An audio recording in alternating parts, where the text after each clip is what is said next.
For OFW na may flight pabalik abroad, huwag niyong kakalimutan yung 550 pesos bago kayo sumakay ng eroplano. Kapag di ka kasi OFW, magbabayad ka ng travel tax. It's 1,620 for adults and 810 for minors. Ngayon, for OFW, exempted nga tayo. Pwede siyang pang merienda or pandagdag budget nyo pag nasa airport kayo.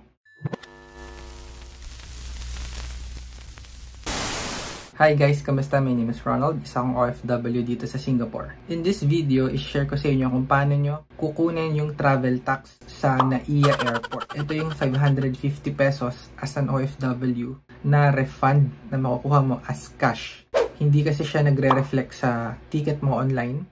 Hindi siya magiging discount sa airfare. Take note, pwede nyo kunin to sa lahat ng departure area. Either NAIA 1, 2, and 3. Ipagtanong nyo lang kung saan banda yon and anong oras pwede. Kasi lumilipat sila.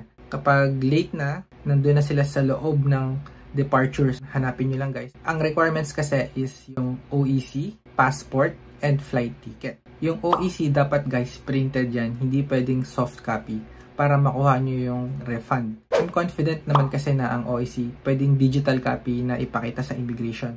Nung last na flight ko, wala akong printed na OEC. So here's another tip kung nasa Terminal 1 nga kayo.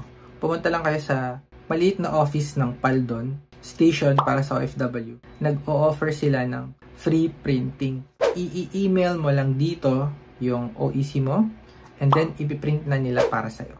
Kaya ako nakuha yung 550 pesos dahil sa tulong ng maliit na office doon ng PAL. Kaya shoutout sa Philippine Airlines. Sana nakatulong yung video na to. Kung di ka pa nakasubscribe, please subscribe, support my channel. It means a lot to me. Thanks for watching. I will see you in my next video.